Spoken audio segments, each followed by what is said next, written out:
So I always saw an appeal in budget Magic, and I feel like that can still, it still transfers over to the digital products, right? So for instance, duels, people do decks based on just the starting cards, or I mean, yeah, actually pretty much, so that you can unlock more cards. And that's kind of what I wanted to do here, just as much for me as it is for anyone else, because you want to be able to build a shell, or you ghost, I could see through your chest. That's just the type of gains I got, Ninja. No, that's the chroma key glitching out, because the green is dark enough that it sees black as green, so we're just gonna have to deal with that. But that way you can see the sideboard a little bit better. So that's a thing. I guess I should move myself over here now that I think about it. Woo! There we go. Now you can see everything. Now we're talking. But thank you, Ninja. I'm only 3 parts ghost. So I was thinking, like to believe you're a ghost instead. Works for me. Works for me. I am a vampire. Half vampire, half ghost. There's a lot of things that go on in there. Anyway, so pretty much what I wanted to do, just from as much for myself as anyone else, is before you can cash in enough rares and stuff, like you want to know what cards you're working towards with the tier 1 deck, to know what cards are worth, you know, trading in for with uncommons and commons and stuff. And you don't want to trade in for rares that you're going to end up not using, because everyone counts, especially after the wipe. So I figured I'd throw together some decks. The rules are, here's the rules. Commons and uncommons only, and all the rares, suggested rares, are on the sideboard, or if you got here from Aether Hub, where I also post the deck lists, it'll be in the maybe board. And then I also threw in the Kaladesh ones. Let's see, where's Kaladesh cards? Where's the Kaladesh cards? There should be Glimmer in here or something. Waking Suns serve strong. Wow. Really? Nope, Nimble Obstructionist is not. Oh my gosh. Did it not save? Anyway, one thing I would add is Glimmer. So we're gonna do that. We're professional around here. I don't know if you guys noticed. Where you at? There you go. Now we're talking. So, Aether Revolt and Kaladesh block cards, regardless of rarity, are going to be in the sideboard or maybe board, because we don't know if they're coming much later or at the same time as the Amonkhet block. So I wanted a card like decks that people could actually just copy if they didn't want to think. So here's pretty much my approach. I didn't even, oh my goodness, my approach to a budget blue-white approach deck. It was kind of hard to get a win con that you could easily replace with approach. So honestly, what I would recommend is you're going to start out with at least 1 rare wild card, I believe. So the first thing I would do is just, I guess I'll go to the overview is what I'll say we're in. Get approach, just trade it in. You don't want Soul of the Rapids to be your win con, but he's a common, so you're not going to feel bad trading in for him. I mean, heck, literally 2 days ago, I just traded in 16 uncommon wild cards, like, or not uncommon, common wild cards. So you're going to have enough, especially if this is the one deck you're trying to work towards. And I know people are going to want to approach anyway, because games without sideboards, it's evil. Let me just say this, you're evil for making this deck. Like, I'm going to put it out there. But I know people are going to want to make it, so if the demand's there, I'll fit it. But in Game of 1, approach is probably going to be a tier 1 deck. Tier 0.5, really. Because no one's going to be running, you're going to run to what, like 2 Esper control decks that are running like 10 counter spells, 20 counter spells. So that's pretty much going to be your only bad matchup. But anyway, we'll get down into the nitty gritty. But first thing I would say, go for approach. It changes the whole deck. Evil Yuji. Oh my gosh, Shannon. Alright, so we're going to start with the mana base. Without any rares, you're going to want to be going with Meandering Rivers and Evolving Wilds, obviously. This is just a rare because it's a promo, but I'm pretty sure it's uncommon. It's got to be a common, though. Eventually, you trade those in for the Glacial Fortresses and everything. Oh, that's optimization. We'll get into that till later. We're in interactions right now. So here's the thing, right? Since you can't win just through instant sorceries or enchantments, we had to throw in some creatures for the wins. So we needed Snubhorn Sentry to be able to block early dudes and then even turn the corner if they end up, you know, if they have very limited removal, you could just counter it and then get him in for the win. But he's pretty much just there so that you can save all of your Censors, Essence Scatter, Supreme Wills, and Cancels for all the game-ending cards. You don't want to be playing, especially if you're on the draw, you don't want to be playing behind when they have, you know, they curve out with a 1-drop, 2-drop, 3-drop. The 1 and 2-drop will probably stay. So you want to be able to have Sentry in there to be able to nullify, for lack of a better term, their early drops, and then he can even turn the corner later. And the Ascend works really well with Baffling End, Ixalan's Binding, and Cast Out. You're going to get Ascend pretty easy because you're running, what, 26 lands? 24. You could go up to 26. I think 25. It's going to be weird because 25 should be optimal. 24, 25. You get to cut and opt for a land, I would say. But with all your card draw, you should be hitting your land drops every turn. So with the land drops plus the Sentry plus all the enchantments, you're going to be getting Ascend really quick and really easily. Baffling End is pretty much just the premier white removal spell for an uncommon, other than the 4 drops. But in early drops, this is going to be amazing. So this is going to be a card you're not going to feel bad trading in your uncommon wildcards for at all, because any white deck you're going to run is going to at least consider Baffling End. This is going to be amazing. Before people get, you know, 4 copies of Thrashing Bronson on, this is going to be pretty much a 2-mana Path to Exile at sorcery speed for 3 or less. Well, I guess it'd be, what was that called? It's not Silk Wrap, is it?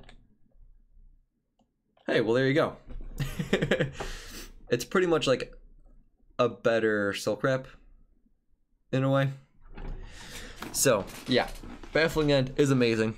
Opt is just going to be a way to smooth out your draws. With how many basics we're running, Opt is going to be perfectly fine. You could usually do it turn 1. I had my Jeskai Control deck. Shout out to my other Jeskai Control deck tech, right? Oh, man. I could hit Opt turn 1 consistently, and I was playing, like, I think 6 islands. So we're running, what, 9? 10. Yeah, so you can hit this turn 1 really consistently. Smooth out your draws, or cycling a Censor.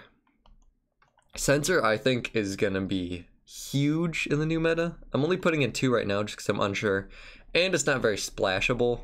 It's really only in control decks. Tempo-based decks, it's usually too late when you're playing it. But, I mean, think about all the decks we're trying to play, right? Black-green mid-range, red-green monsters, mono-red, black-red. What's the other ones? Grixis. Pretty much every deck just wants to curve out, right? Especially monsters. Oh my gosh, dude. Censor's just going to be devastating to any of those decks. Especially because, you know, they want to go like turn 1, Fanatical Firebrand, turn 2, Earthshaker Kenra, turn 3, Jadelight Ranger. Something like that. I don't know. Censoring the Jadelight Ranger just completely wrecks them. And then you could just untap and Baffling End their Kenra. And then what do they got? Like a On-Crop Crasher? That's fine. So I would honestly bump up Censor to maybe 3 or 4 depending on the meta, and then also how dedicated you are to control decks. But yeah, since it's not very splashable in other decks, I would just run 2. Essence Scatter is going to be huge since it's going to be super creature heavy this format, especially with Hazoret and Ronus coming in, Glorybringer, Rekindling Phoenix. Pretty much all the red decks that are going to be what you're bad against.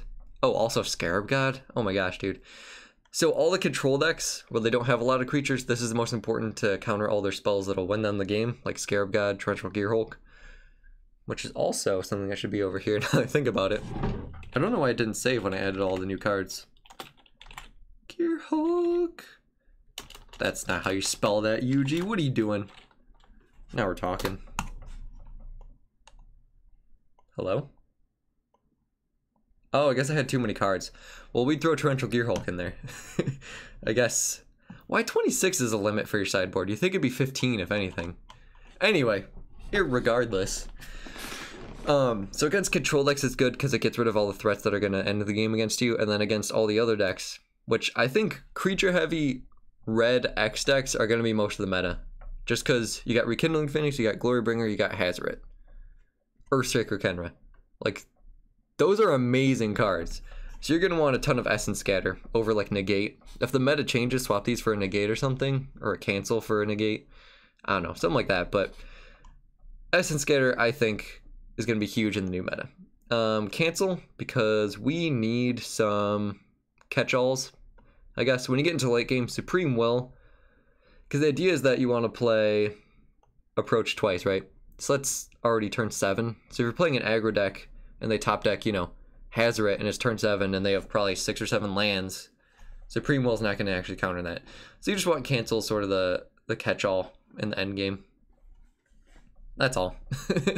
Just kind of hedging your bets. And it's actually, it'd be for disallow, I'd recommend, but that's a rare. So eventually, hey, what up, Caleb? How you doing, bro? Welcome back. We're in the middle of a deck tech, son.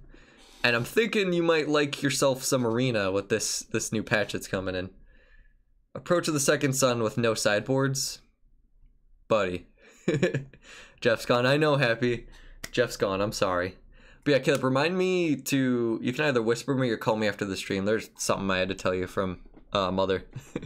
But that's beside the point. Yeah, Happy, Jeff's gone. I'm sorry. We can get to that after the deck tech. But Secrets of the Golden City, man. You guys all know I love this card. It's sorcery speed. Sure, I'll give you that. But with Center Cycling, Hieroglyphic Illumination, Supreme Will, if you need to draw cards, you can do that instant speed. This is more for end of the game when you have 6 mana. You can play it, leave up a cancel. And because by that time, Baffling End, Cast Out, Excellence Binding, Stunboard Sentry, you're going to have Ascend. Like, you're going to have Ascend. Think about how many games you're going to go. Turn 1, Snowboard Sentry, turn 2, Baffling End, turn 3, Cancel or something, I don't know. By that point, you have what? 3 lands, 6 permanents, sorcery speed. Yeah, I know, Shellen. Their sideboard seems really dumb low. I'm going to go make a smoothie. That's the only appropriate response. Let's give that a 10 out of 10. It does seem like something you'd want to do, though. So yeah, Secrets is going to be the lifeblood of the deck. It's a common. It's a common. Like, I can't explain how ridiculous this is. This is going to be the lifeblood of the deck, just like my Jeskai control deck. And you could tap out 1 turn if you really needed to anyway. So this is just a divination at its worst and a broken divination at its best. So 4 secrets for sure. Supreme Will is honestly one of the cards I am most excited about. I would maybe go 4 depending on the meta. But the fact you can keep up a counterspell with no downside is incredible. It's the most splashable. Just saying, I'm mourning. I know, Happy. I'll explain afterwards. Don't worry. Supreme Will is amazing. I mean, you saw they'd splash it in mid-range type decks. So like Teamer aggro is a thing I'm gonna try to make. I don't know about you guys, but Teamer aggro could be a thing. You saw Teamer Energy splash this super easy. Sorry about that. Teamer Energy splash this super easy, where you just get a board presence and then you just leave it up the rest of the game. And if they don't have anything against you, you just impulse. And if you're control, you leave up a counter spell. And if they don't have anything worth countering, you just impulse. It's just amazing. And it's only an uncommon, so it's going to be really easy to get. I would probably get this first before all the... Is cancel an uncommon? No, it's a common. Teamer lands black. Yeah, I know, Shellen, but it has green for mana fixing. So, I could talk about that another day. I'll do a deck tech on Teamer.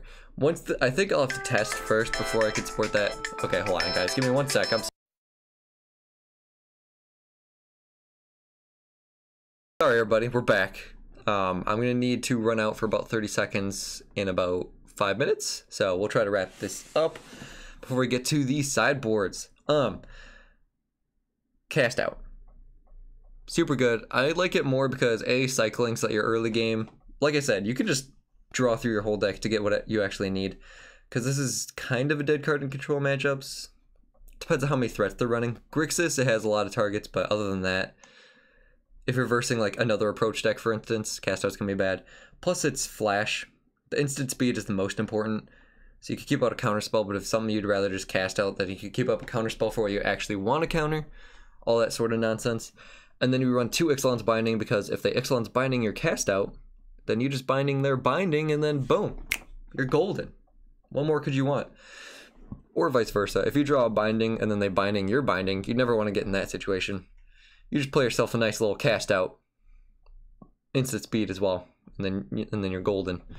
Hieroglyphic Illumination, pretty much just another instant speed card draw spell. That's all you need. I would definitely replace it with Glimmer if Kaladesh comes at the same time, but we'll leave that for optimization as well.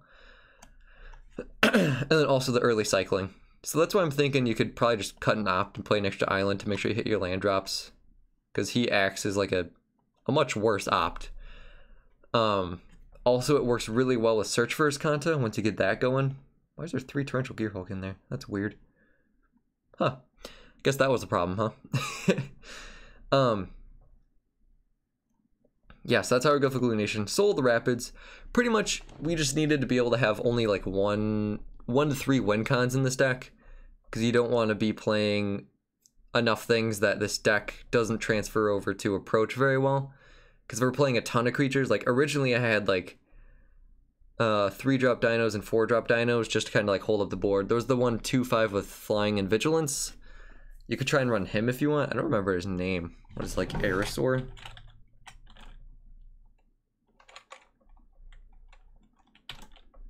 No.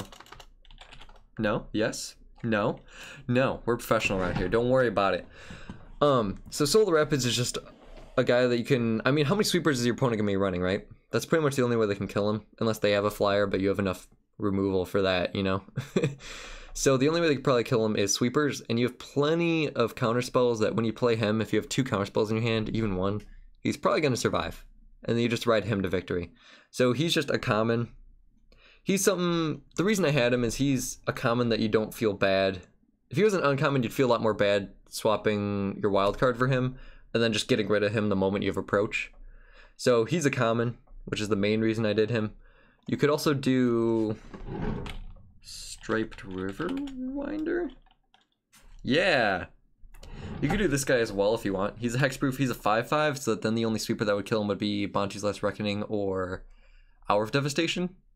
So he might be something you'd want to look into, plus the cycling's good. So you could even do like a 2-1 split if you want. It's kind of all up to you. Plus, Riverwinder's good in the blue-black budget deck, which I'm going to deck tech pretty soon as well. I have a whole list of them.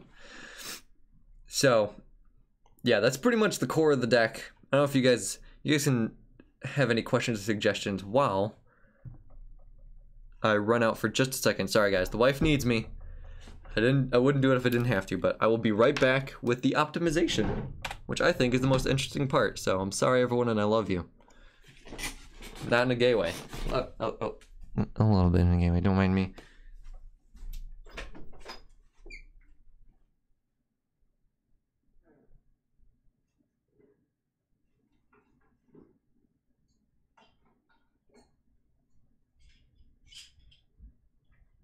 Gay way, just in a hate man.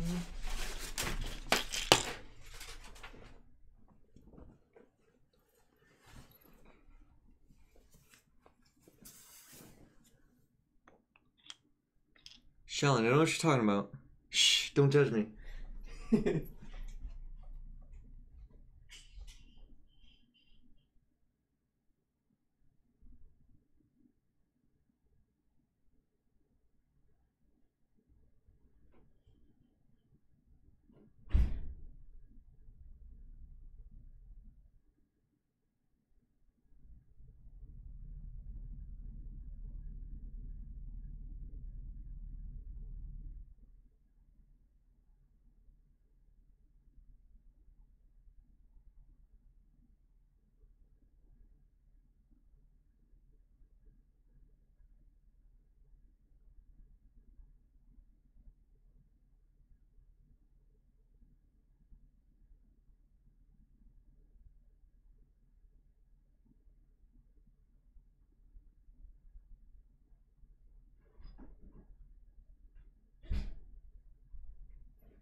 And we're back. See, that wasn't so bad, right? Okay, sorry, I had to help out the wife. Optimization. Next thing on the menu. Boom. I feel like there's 2 ways you could take this, right? So you could either go the creature heavy, kind of just blue-white control route, or you could go the instant and sorcery, no permanent approach only route, which I would say is optimal, but just some cards for you to consider if you want to go the creature heavy route is Angel of Condemnation. He's something. Pretty much, I'm not saying these are all optimal, It's more of just, if you pull this rare, it could fit in this archetype. So Angel of Condemnation would be pretty good. He'd be a threat as well as a cast out or something like that. Nope. Along with Angel of Sanctions, and he comes back. So if you want more resilient threats rather than just worse indestructible threats, that'd be kind of what you're looking for. Approach is just Searcher's Kanta. Yeah, dude, for sure. That is, yeah, it's down here. We're getting into that one there, Caleb, for sure. Approach, you definitely want 2 or 3. That way, even if the off chance you run into someone who actually has counter spells main deck, and they counter one, then you just wait for the next one, and then there you go. Plus, if you have 2 in your hand, you just play one. They think they have 7 turns, and then you just play the second one. This would be the first thing I would exchange for, obviously. Arch of Erazka. This is just blue-white. So especially if you have Glacial Fortresses and stuff, this thing is going to do work for you. Plus, Ascend is really easy to get, again, with the Baffling End, Cast Out, Excellence Binding, Snowboard Sentry, blah, blah, blah. Could be slightly better in the creature-heavy version. Did that just go into the deck? Whoops. Because it'll be getting Ascend more quickly, but I could see you hitting 10 lands in this pretty easily. Plus, you're going to want Cast Out and Excellence Binding, at least. So, next is Azor. He's just if you're looking to have some fun. That's all. I don't think he's good. A 6-mana 6/6 flyer is, you know, passes the vanilla test. But, see, it's so bad. He still dies to instant speed removal. It's like his clause only works if you play him while they're tapped out. But then this kid still play Chupacabra and stuff. Like, there's going to be too much instant speed removal for him to stick around. So, I wouldn't recommend him, but he's just there if you have him, I guess. He's fun, though. He's fun. You attack with him once and you feel really good. Commit to Memory. That could be a much better way to, if you only want to run one approach and it gets countered or something, you could just run more Commit to Memories instead of more approaches. That way you have cards that affect the game a lot more, and then you could just shuffle it in if it gets countered or something, or milled. And Commit to Memory is a lot more splashable than a lot of these cards, so that's also something to consider for you boys. Dusk to Dawn, honestly, matters pretty much completely on the meta. Obviously, this would be the version that doesn't want to play the creatures. And again, I didn't know, I put this in when I didn't know we were getting Kaladesh. So Fumigate is 100%, no doubt, completely the better option. So I would do that instead of Dusk to Dawn. But if you don't have that, or we get Kaladesh much later, I'd do Dusk to Dawn. Something to consider. Fire, yeah, buddy. Entrancing Melody. This would just be another fun way for a separate win con. Caleb, your art is magnificent, by the way.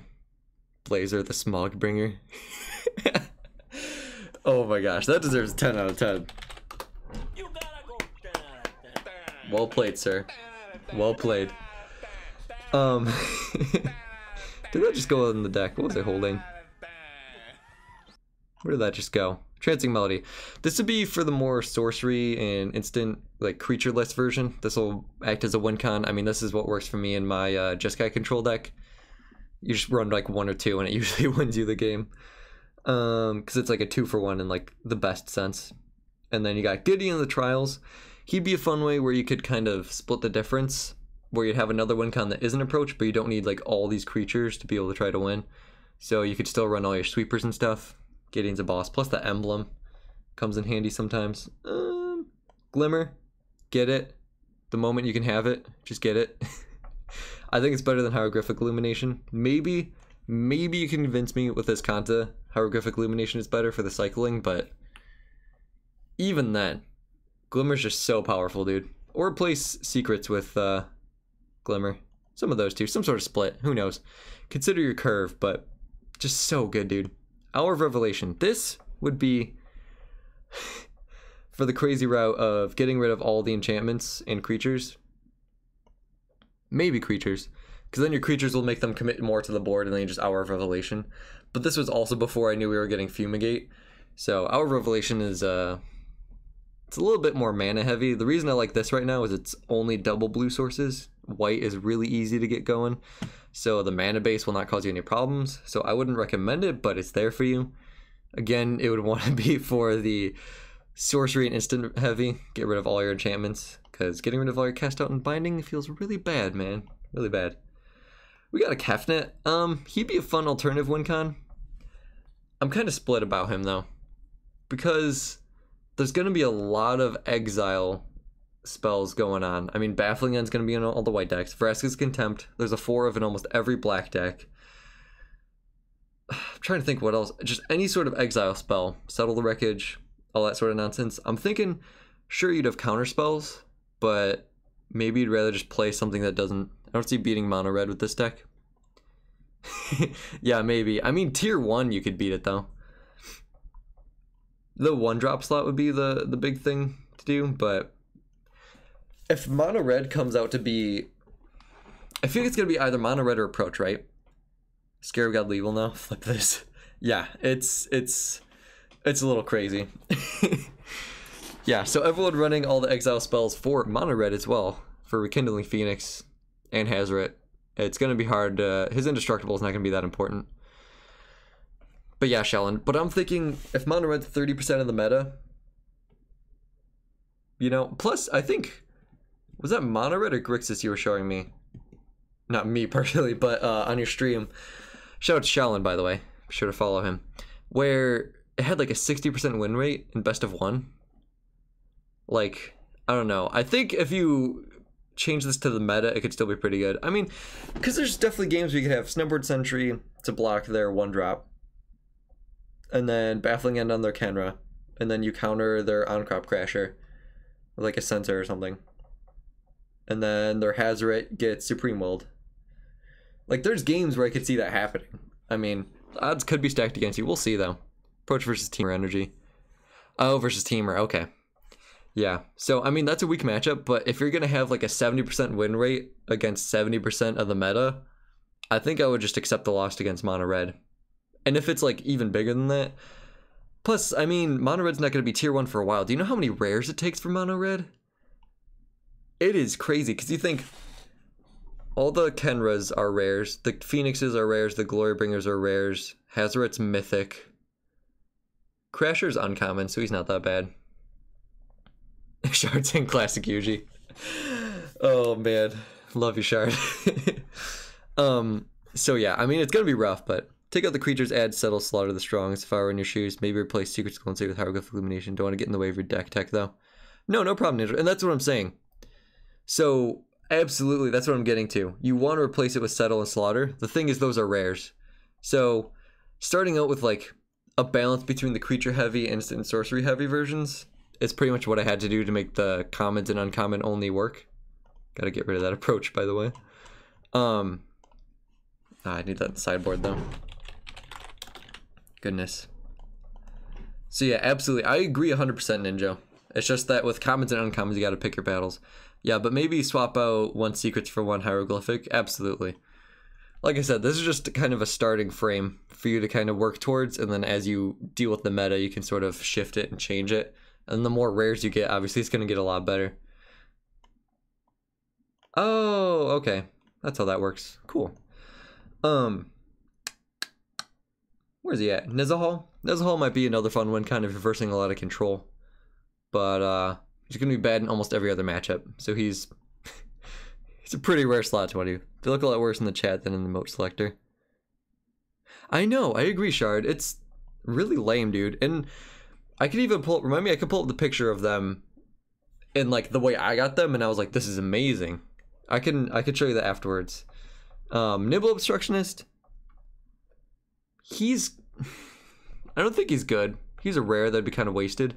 I liked CGB had a deck of blue-black mid-range that he was working on, and he had him in the maybe board, and I thought that was really cool because cycling him to counter an ability and then bringing him back with Scarab God would be amazing. So if you plan on making that deck, maybe try him out in this, where you can flash him down and then keep up counter spells and just beat in as the 3-1. Pretty much as the standard version of, gosh, what's that fairy? The 3-1 flying fairy that takes a card from your opponent, or I guess anyone. Pretty much that's the way you could see him. I don't think that's ideal, but if you want to try it out. Has an emote that works somewhat as well. Oh my gosh, yeah, for sure. Then we got Pull for Tomorrow. This might be fun as like a one of. Because, you know, we don't have Sphinx's Revelation. So, but this will let you draw into, you know, if you do approach and then go 7 down. Just run 1 approach, and then you pull from tomorrow. On their end step, draw it. Like, that's totally fine. That's how you win the game. So 1 or 2 pulls would be amazing, I would think. Sanguine Sacrament, that's if you want to be just a meanie. Like how it looks in Twitch. Yeah, you guys all looks a lot better. I'm gonna have to look at mine. I think I'm gonna have to commission, like, get the artist to change it again and just bring up the 10 out of 10. It's just horrible though. Well played, Shard. Sacrament would be if you pull it, so you have like 1 approach and 1 sacrament. Might be an alternative win con. I think you're evil for doing it, but might be good tech against mono red. Who knows? Cause get wrecked, Shaolin. Get wrecked. Search for Iskanta. This would be probably the second rare I'd put in here. 1 approach and 1 Iskanta. And then just keep adding. I'd go up to 2. Shots fired at Peaceful Mugs. 2 Search for Iskanta, obviously. It's going to get you, especially if you get out of the creature heavy version. Search for Iskanta is going to get you whatever you want. It's going to, you activate it twice and you get your 7 down approach. What more could you want? And this is the most splashable card in like the history of the world, and it's in a set that's not going to rotate out for a very long time. Get it, guys. Just go ahead and get yourself some Search for Iskanta. It's like, it's one of my favorite cards. It's up there with Journey. Oh, buddy. Which, by the way, there's going to be some sick Abzan and Jund Journey decks. For real. Alright, Settle the Wreckage and Slaughter the Strong, I think are going to be your best sweepers. If you can get the mana to work as well. Slaughter the Strong is depending on the meta. I don't know, because if mono red curves out, you know, 1 drop, 2 drop, 3 drop, this will usually only hit 1 of the creatures, maybe 2. So we'll see how the meta works out, but this is still a really good card to put in there. And then Settle works if you want to throw in the Thematic Compass.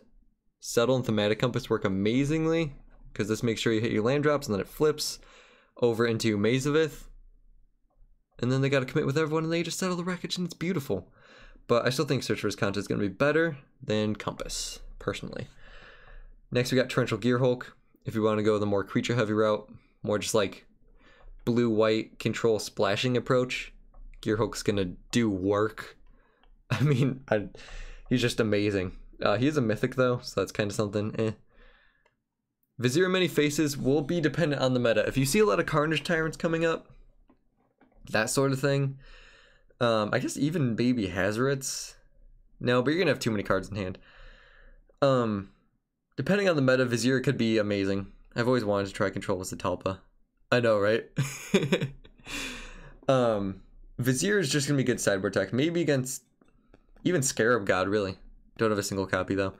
I'd trade it for 1. You never want more than 1. But Zatalpa's great if you want to go the creature heavy route as well. Again, it depends on the meta. I think it's going to be very exile spell heavy. So I'd probably stay away from all indestructible creatures unless you just know that you can play them with like 3 counter spells held up, or at least 2.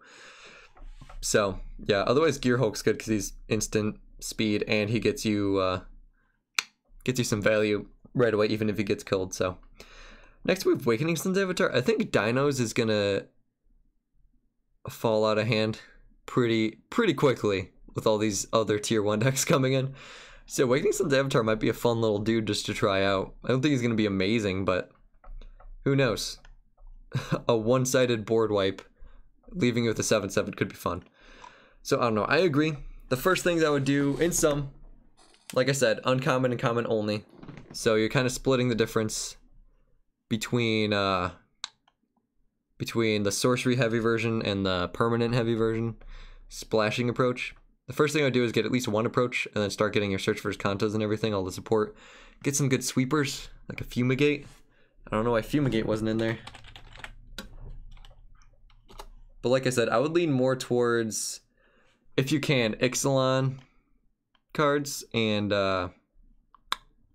Rivals of Ixalan cards, because the other sets are going to rotate out in, I think, September. So you don't want to spend all your wild cards and have them just vanish like that. You want to get ahead by the time the next set comes in. Well, Dominaria too. Dominaria has some cards that are going to be good for this as well. So, but we'll get into that at the end. We'll get into matchups. I think we kind of summarized it when Monk was talking about Mono Red. Mono Red's going to be pretty bad. You can change the deck to make it better. But pretty much I expect about 30% of the meta to be Mono Red. Maybe up to 40%. And in that case, you have easily a 70% win rate against all the other decks. So if you're willing to take that wager, I think you'll be fine. Plus, there are a lot of times, if they have a moderate hand and you have a good hand, you're probably going to win. If you both have good hands and they're on the play, you're probably going to lose. If you're on the play, you have a chance. So I think I'd be willing to take that. Against all the other decks, you're going to have a good matchup. Because I don't see any of them running like more than like 4-6 counterspells in the main. So if you just be able to get approach with counterspell up, I think you'll be fine. Because then otherwise they have to commit all their threats to the board and they'll tap out at some point for you to approach. So I think that'll be fine. So that's a fun little deck. So guys, let me know what other, I can show you all the other decks I got in the works. Boom. Here's all of them. So anyone who's interested can let me know whatever you want to see next. But I got all these in the works because I think it's good to be able to give people a foundation to know what deck they can start making and the changes they can make to it to make it a tier 1 deck. Because I know I've spent my fair share of wild cards that have become useless because I didn't think about what decks they'd actually be good in, how long I'd actually be using them, if there's a better replacement, that sort of thing. So yeah, that's the conclusion. I don't know. I appreciate all you being here. That was the Dirk trek. Thanks for trekking with me. Yeah, I think blue-white approach, mono red. Can I see your budget range?